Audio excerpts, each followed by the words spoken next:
Chairman Biggs, Ranking Member McBath, and members of the subcommittee. I appreciate the opportunity to testify before you today on the important issues of preventing fraud and protecting taxpayer dollars. My name is Dylan Hedtler-Gaudette, and I am the Acting Vice President of Policy and Government Affairs at the Project on Government Oversight.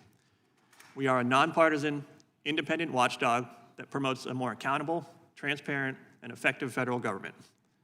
We view it as our mission to combat abuse of power and corruption in the federal government, which includes working on rooting out waste, fraud, and abuse. The unfortunate truth is that fraud in government programs is a fact of life. Since the United States government has existed, fraud in government has also existed. For much longer than that, in fact. For as long as human beings have been organizing ourselves into societies and building institutions to govern those societies, there have always been those who will seek to take advantage. This is a harsh but real truth related to the human condition, related to our fundamentally fallen and flawed natures. That said, it is still incumbent upon every one of us to do what we can to prevent fraud and to hold perpetrators of fraud accountable.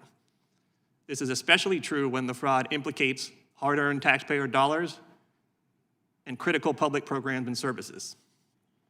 This is true whether we're talking about fraud in the context of the Feeding Our Future program or any other program in Minnesota, whether we're talking about welfare fraud in Mississippi, which involved the participation of a world-famous Hall of Fame NFL quarterback. This is true whether we're talking about fraud in the context of it being perpetrated by large multinational defense companies in the context of multi-billion-dollar contract they have with the Defense Department. The point here is that fraud and the abuse of taxpayer dollars is not related to any particular geographic, demographic, or other boundary or characteristic. So why do these things happen so much? Mostly they are caused by deep structural flaws, gaps, and weaknesses in our system of government. They're also driven by recalcitrance and resistance to change on the part of federal agencies. To put it shortly, fraud is a systemic problem and it requires systemic solutions. So what are these solutions? I'm pleased to share a few of them with you today.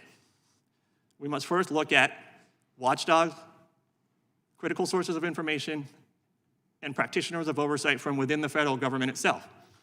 I'm specifically talking about inspectors general, the Government Accountability Office, and whistleblowers. Rather than attacking, firing, undermining, and intimidating these individuals and entities as this administration and its allies have done, we must strengthen, preserve, and protect them. We must enact reforms to make sure that IGs and GAO can perform their duties effectively and independently, and we must add additional safeguards to make sure that whistleblowers can blow the whistle without fear of reprisal or retaliation. We must also take a long, hard look at the architecture currently in place for how we track, monitor, analyze, and assess federal funding. To put it bluntly, that architecture is broken. Key resources like usaspending.gov are in desperate need of overhaul and modernization. We need to enhance and improve the quantity, quality, timeliness, and integrity of the data and information we collect on federal funding.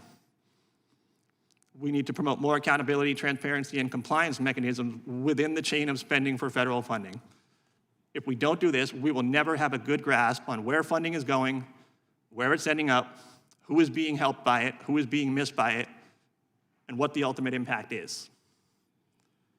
Lastly, we must enact robust reforms and vigorous enforcement to crack down on corruption, cronyism, and conflicts of interest, which turbocharge waste, fraud, and abuse in the federal government.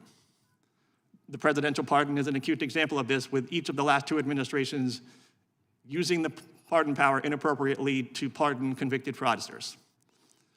We must also promote reforms to crack down on the revolving door between agencies and industries, and to head off pay-to-play politics, all of which distort and corrupt decisions like the award of federal contracts. The takeaway here is simple. Focusing on individual salacious, scandalous examples of fraud is akin to looking at the symptoms and not looking at the disease or the root causes of the disease. The Project on Government Oversight stands ready, willing, and able to work with anyone here who wants to work on root causes and systemic solutions so that we can actually get our hands around waste, fraud, abuse, and corruption in the federal government. Thank you for having me here today, and I look forward to answering your questions.